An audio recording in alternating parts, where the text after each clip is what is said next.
We have about 200 crime survivors from all across the state here today, and it's just super powerful to see everybody together and using their voices and advocating for change. We want legislators, representatives to know that survivors' needs are not being met and they need access to resources to heal. People who are here today are most impacted by violence, but unfortunately, we are the least helped when it comes to getting support. The victims, survivors, all of you should have a seat at the table so your experiences can be a catalyst for change. When survivors speak, change happens. When survivors speak, change happens. All year we've been having small events and getting people to come together so that we could inform them and get them trained about how we could talk about the certain issues that we need to present to the legislators. When I'm able to talk to legislators and talk to different people about what crime victims have gone through, it was so very powerful. I was once in state prison, and there are no time earned credits. Many prisons don't have educational systems to help them heal. I taught programs in prison. I spent over half my life in prison. So when individuals are coming home from prison or while they're in prison, we want to prepare them for re-entry. Once they're out and that we see that they're being productive members of society, then we're able to allow them to help other individuals and educate them so that we could help heal our community. Healing can go for generation to generation and also decrease crime rates, improve health outcomes.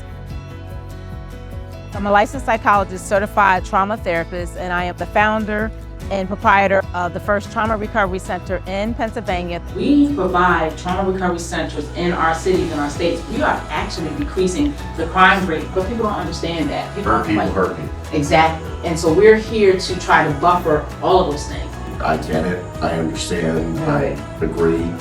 What do we do from here, Dr. Dawson? When you meet a legislator who looked up the policy, looked up the trauma work that you've already been doing. So I came into a situation where he was familiar with me, familiar with my work, and I was just really impressed by that. But at the same time, it's also an opportunity to really share with them the work that you're doing and the importance of the work that you're doing and how impactful it is.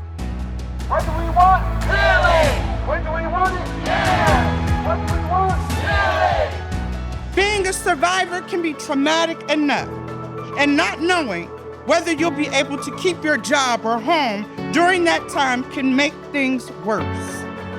It is simply wrong for survivors to be faced with the possibility and risk of losing their jobs or homes when they are recovering or grieving or even trying to find safety. I lost my sister to domestic violence, and I also lost a cousin to domestic homicide. And so to be able to stand here and use my voice in hopes that somebody else doesn't have to lose their life, in hopes that we can help families to make sure that they got what they needed. I'm Representative Lisa Borowski. I represent Delaware County. I'm getting ready to introduce a bill that will provide for victims of violent crime and sexual abuse to stay in their homes or to leave if they need to. So to break a lease in order to get out of situations that are unsafe. And I look forward to my colleagues in the House joining me in supporting this important effort. To recognize that now this legislator who holds a lot of power, who can change policy, has heard your voice, and then to actually see bills pass through, it's just like the most incredible experience to see somebody understand that their voice matters and that they can have a say in policy. Many of you here today have experienced victimization for far too long. Now, I know today isn't easy to be up here, but we are here in honor of ourselves, in honor of our loved ones who are no longer here. We can all unite around protecting victims. We can all unite around having safer communities. We have a long road ahead of us. Because of you, your stories, your passion, your willingness to engage with lawmakers like us, change is happening. Because when survivors speak,